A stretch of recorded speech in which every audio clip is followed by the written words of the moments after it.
হলিউডে লুক চমক, ঢালিউডের স্বামী বিতর্ক, বাতিল কনসার্ট থেকে ফিরে আসা, আবার সিনেমা ছেড়েও বায়োপিকে অভিনয়ে আগ্রহ প্রকাশ। বিশ্ব শোবিজের এমন বৈচিত্র্যপূর্ণ নানা খবর নিয়ে সাজানো আমাদের আজকের টুকরো খবর।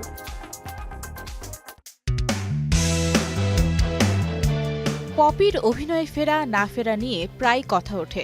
এবার পপি স্পষ্ট জানিয়ে দিয়েছেন তিনি আর নিয়মিতভাবে অভিনয়ে ফিরতে চান না। তবে নিজের জীবনভিত্তিক কোনো মানসম্মত বায়োপিক নির্মিত হলে সেখানে অভিনয়ের বিষয়ে আগ্রহী তিনি। পপি বলেন, অভিনয় ফেরার জন্য বিভিন্ন সময় নানা প্রস্তাব পেলেও সেগুলো গ্রহণ করার ইচ্ছে নেই। বর্তমানে স্বামী ও একমাত্র সন্তান আয়াতকে নিয়ে পারিবারিক জীবনে সময় দিতে চাই। তবে নিজের জীবন নিয়ে যদি নিখুঁত ও গবেষণা নির্ভর কোনো বায়োপিক নির্মাণ করা হয় তাহলে তাতে অভিনয় করতে আপত্তি নেই। অবশেষে ঢাকার মঞ্চে ফিরছেন পাকিস্তানের আতিফ আসলাম। 24 জুলাই অনুষ্ঠিত হবে মেইন স্টেজ শো নামের এই কনসার্ট। এই আয়োজন ঘিরে বড় সুখবর হলো গত বছর স্থগিত হওয়া কনসার্টের টিকিট বৈধ থাকছে।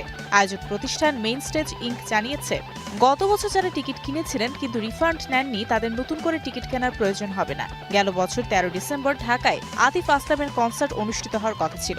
সব প্রস্তুতি সম্পূর্ণ হলেও জাতীয় নির্বাচনের তফসিল ঘোষণার কারণে অনুষ্ঠানটি তখন স্থগিত করা হয়। সম্প্রতি আইন শৃঙ্খলা বাহিনীর হাতে আটক হওয়া এক ব্যক্তিকে চিত্রনায়িকা ববির কথিত স্বামী বলে প্রচার করায় বেজায় চটেছেন ববি।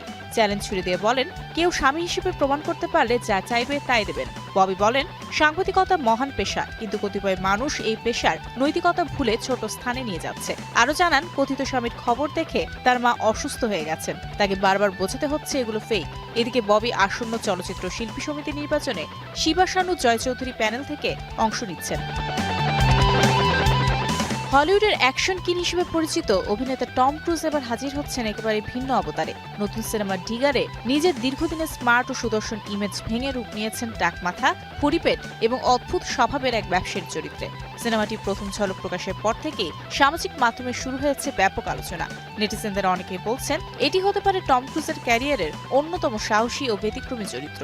সিনেমাটি পরিচালনা করেছেন অস্কার জয়ী নির্মাতা আলেহান্দ্রো গনসালেস ইনারিতু। এভাবেই প্রতিদিন দেশ বিদেশের শোবিজ অঙ্গনের আলোচিত গুরুত্বপূর্ণ সব খবরে চোখ রাখছি আমরা। বিনোদনের সর্বশেষ আপডেট জানতে সঙ্গেই থাকুন।